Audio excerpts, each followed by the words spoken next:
Wilson, my man, your eyebrows are out of control, dude. Hey everybody, welcome back to the channel. I'm TV.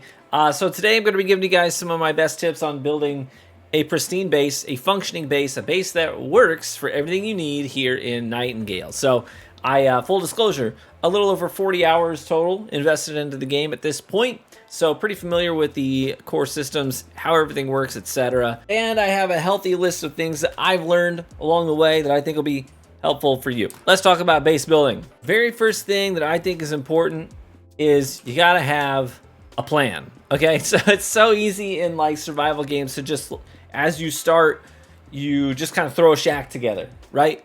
And then you just start kind of building onto it. You're like, oh, I need a new crafting table. I need this thing. I need this thing. Okay, well, I'll just put a little porch over here with a roof and put a smelter on it. And like, next thing you know, you're 15, 20 hours into the game and you just have this nasty hodgepodge base and it doesn't flow, has no function. It's just like sequestered individual components that you've added on over time for a specific purpose. I had done that, and then I got to this point where I was like, this just does not make sense anymore. So what I did is I moved everything out. Like I just kind of put this shack together and I took everything and I just threw it all in the shack, dismantled everything from my base and rebuilt it from the ground up. And when I did that, I literally drew out blueprints. I made a plan for something that would work for everything I needed.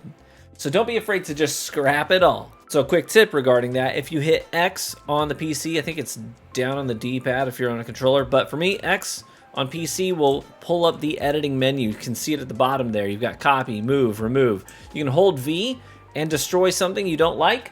If it's in the wrong spot or you need to move it, you want to build something new, hold V to destroy it, and it will refund all of the materials, okay? And then you can just pick them up off the ground, hold E, pick everything up, and no harm, no foul. Nothing was lost. If you just pull out your axe and chop it to bits, you'll lose resources. Don't do that.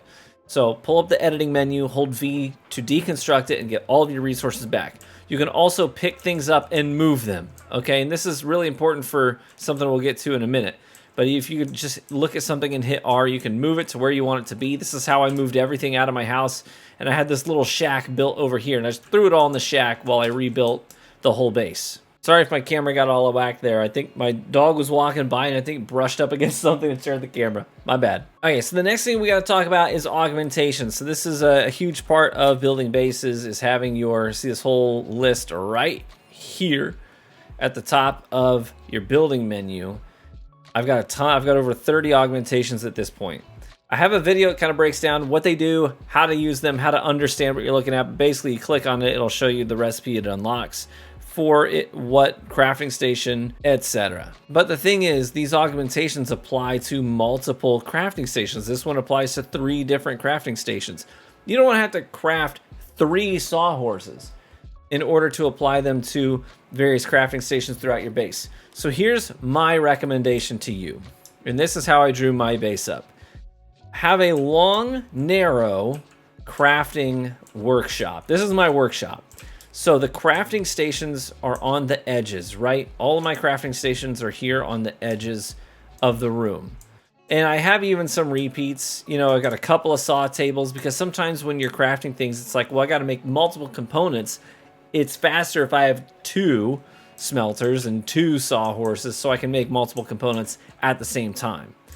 But you see how I've got all my crafting stations are along the edges. And then in the middle, down the middle of the workshop, this is, I just threw up a bunch of tables and I put my augmentations on the tables. This way, one augmentation might apply benefits to multiple crafting stations.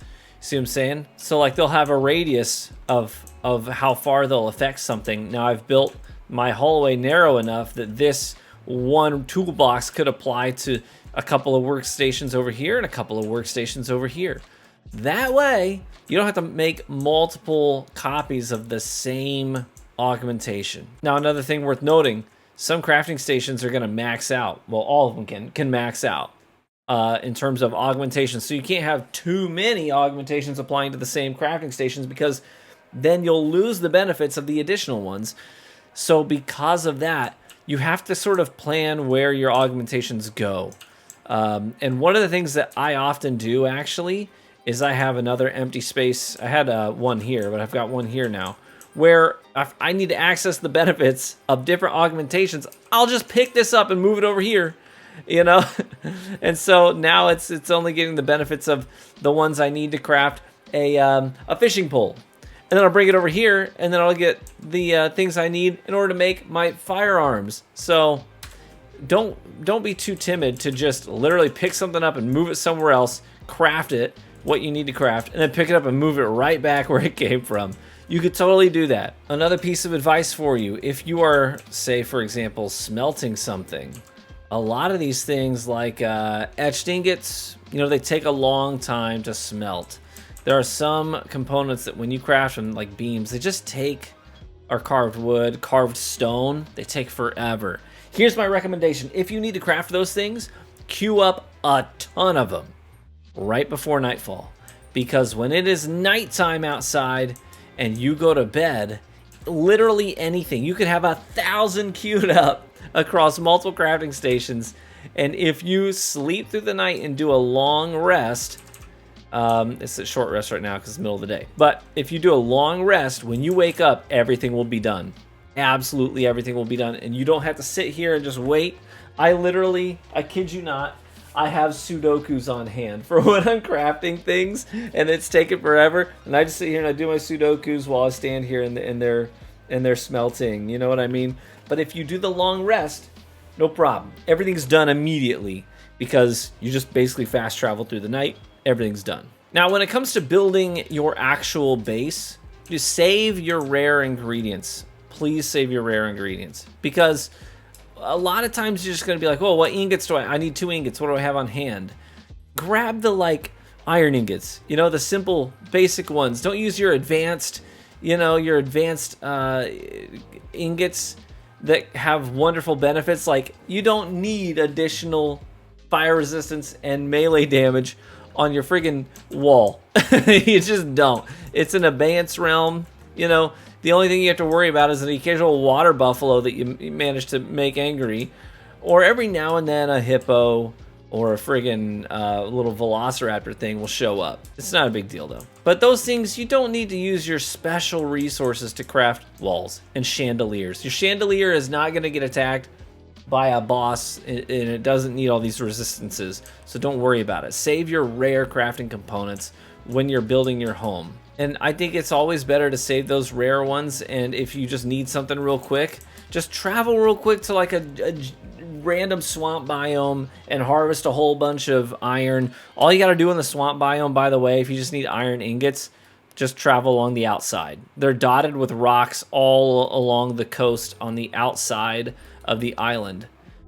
And when you do that, you're just gonna, sometimes I end up with 200 iron ore. Bring them back, smelt them all, sleep overnight, and then I've got 100 ingots to work with. Next thing, make sure that where you at, Nelson? Where you at?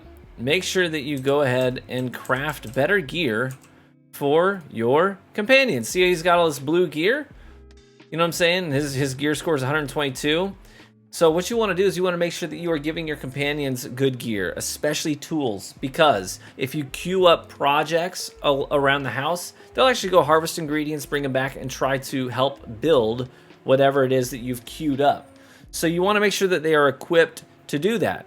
Give them good gear. I gave Nelson an axe pick, for example, because it's a jack of all trades. It can chop down trees and it can break up stones. So this is also helpful for when he comes out with me, you know, just on adventuring, because now he's able to harvest better ingredients while we're running around in higher level realms. And then every now and then I can just check his inventory and he's picked up some nice things along the way. Another thing worth noting, make a bunch of portals. They're really easy to make. I just make a whole row of them. And this is important. It's really easy to forget, like, oh, I forget which one is which. Which one's my gloom swamp? Which one's my hunt realm in the forest? You know what I mean? Easy to forget that stuff. And unfortunately, it doesn't. I hope they fix this, but it doesn't tell you when you approach a portal. It doesn't tell you what cards are slotted. That would be a wonderful quality of life upgrade if I could just check the portal's little terminal here and see what's slotted. That would be so helppful. You know what I mean? But as of right now, it doesn't show you. So what I do, literally, I have a notepad next to my PC here, and I write it down. It's like, here's my list of portals, and where they take me, and I'll just exit out if I swap out different cards and make a new portal, make a new realm. I just take notes. So one thing worth doing, make a bunch of portals, because you're going to need to go to lots of different biomes to grab various items at sometimes. So just take note of what goes where, and that'll save you the trouble of loading through and loading back out and trying a different one and having network errors along the way. So just save yourself the hassle and take meticulous notes. Next thing I'll tell you is craft doors. I know it's a really easy, it's surprising. I've watched a lot of streams. A lot of people just don't have doors on their homes. It's a really easy thing to overlook. You know, you make the doorway, you make the house, but you don't craft the door. These do come in handy because every now and then, it's not very common, but there have been times where I'm just in my home doing my thing and I just turn around. There's a friggin' hippo in here. And he's just like rampaging. He's just busting stuff up all over the house. I'm like, please, for the love of God, stop it. If I had a door, I'd be okay. So save yourself if it's only one time a hippo gets in or some predator gets in and just lays waste to everything. If it happens one time, it's too many times. You know what I'm saying? If it happens one time, it's too many times. Save yourself the trouble, the heartache, the hassle. Just build some doors. You know what I'm saying? Just build your doors. So I'm not fully furnished yet. I cobbled together this build just 2 nights ago. So I don't have everything fully furnished yet, but when it comes to furnishings, make sure you are checking your various biome vendors, because they will have lots of furnishings for sale.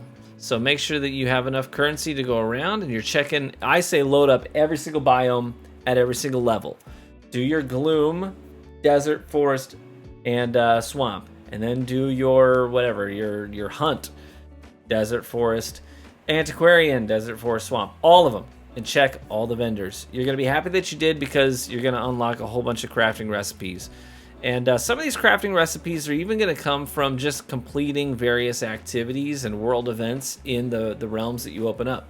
So it's certainly, before you ever like reset a realm portal, just complete the whole map. I go straight to the Fey Tower first, right? Go straight to the Fey Tower, clear the tower out, and get to the Realmic transmitter at the top. And what that does is it unlocks the entire map. It shows the whole map to you, where every single event is, every Bastille, every occupation, every aid, every vendor, all of that stuff. So go to the Fey Tower first, clear it, and then you can just run around the map with intention, clear all the activities, get a ton of tier 1, tier 2 essence, whatever it is, and you're done with that realm.